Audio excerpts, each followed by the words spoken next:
Hello, welcome to this Introduction to Insurance for Small Charities and Voluntary Groups by Support Cambridgeshire, a partnership between CCVS and Hunts Forum.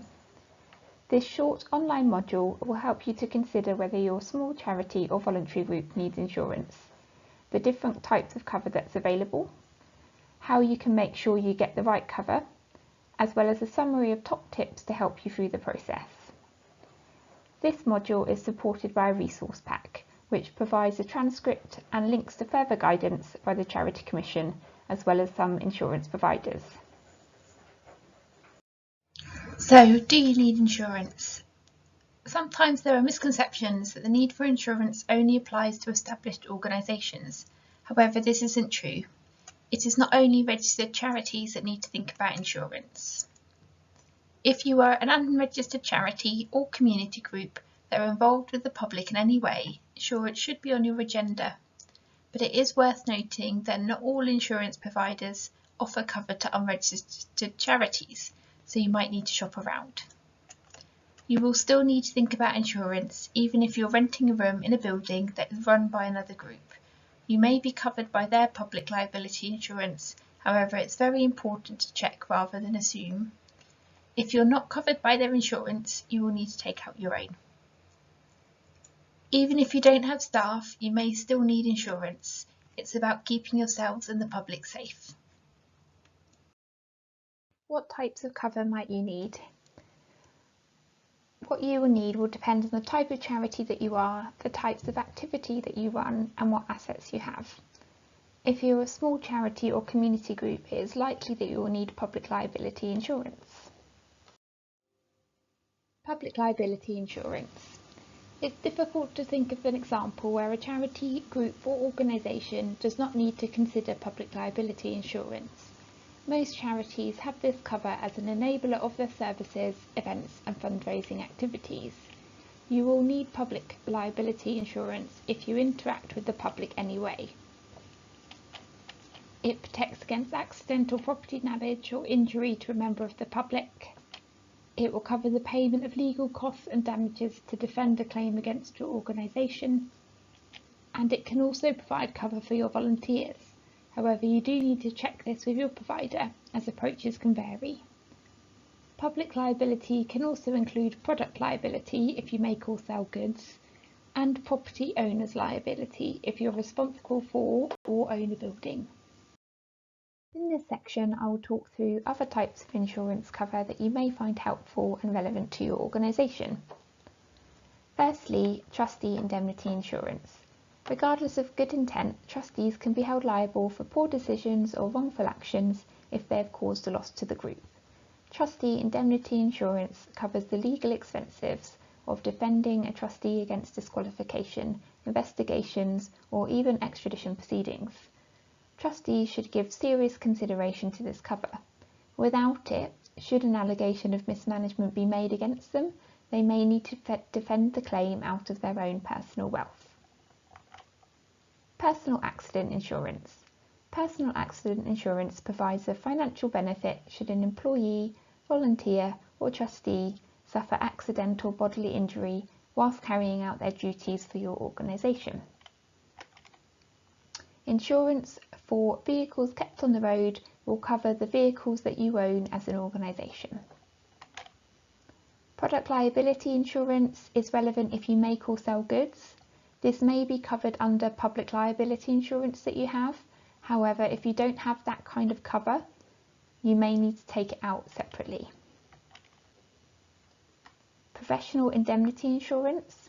This insurance covers your group against poor or negligent advice provided to its service users which have resulted in them suffering a financial loss.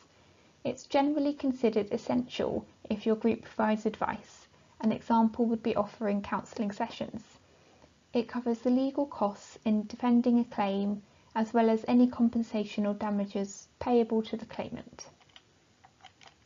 Employers' liability insurance. If your community group has employees, employer liability insurance is a legal requirement. It covers your group against allegations of injury or illness suffered by staff during their employment. Without it, your group could face a fine of up to £2,500 for every day it is uninsured.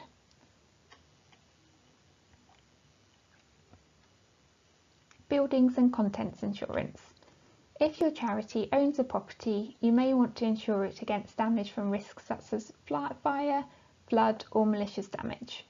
Whether it's a large community building or a small wooden pavilion, it can help. If your charity is not responsible for insuring the premises itself, but you still want to protect the contents held within it, then contents insurance will be relevant for you. This will protect items such as office equipment, furniture and tools. So how do you make sure that you're getting the cover that you need? Firstly, make sure that the person contacting the insurance companies knows about how you operate and the services that you provide. This will enable you to work together with the insurance provider to ensure that all your activities and assets are covered. It is also helpful to keep a note of the conversations that you have. This will help you to compare the different offers, make sure that you're getting the best quote and have something to look back on at a later date. During the process of getting a quote, you will be asked questions about your organisation. Within this section, I will talk through some of the key things that the insurance provider is likely to ask you about so that you can be prepared. People. If you have paid staff, you may be asked for wage roll numbers. If you have volunteers, you might be asked how many. You might also be asked the total number of volunteer hours, perhaps in an average week. Events. If you hold a lot of fundraising events, you'll need to know how many events you run each year, how many people attend, and how much cover you need for money that is being handled during the event. Buildings. If you need cover for a building, your insurer may want to know the cost of rebuilding your property. Safety.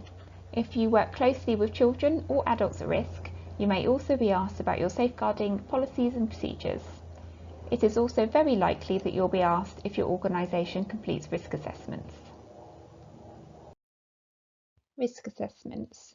Having a risk assessment in place and documented is important, as it creates awareness of the risks and hazards your organisation faces and reduces the likelihood of damage.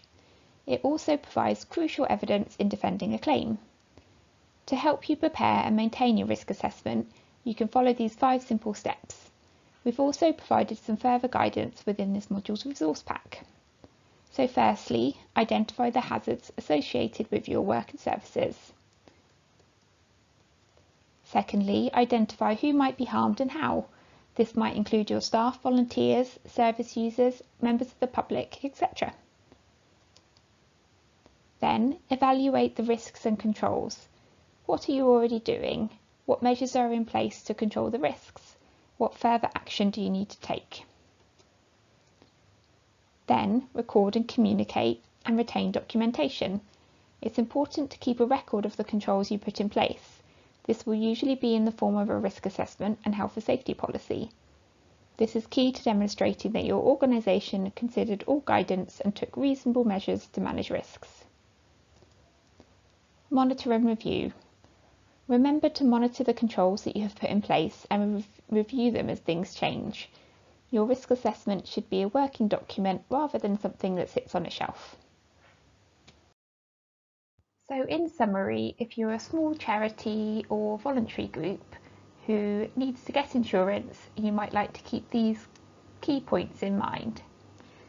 Firstly, it is the management committee's responsibility to make sure that you have the insurance that you need. Secondly, do your homework. Make sure you understand what your organisation's activities and assets are to make sure that you get the best cover for you. If you are unsure or have more complex needs as an organisation, talk to a broker if you can. Also, remember to update your policies as needed. If your situation changes and you start delivering new activities or have different assets, remember to contact your insurer and update your policy. We hope that you have found this module helpful. However, if you need some help, do contact us on info@supportcambridgeshire.org.uk, and don't forget to check out our resource pack for more information. Thank you.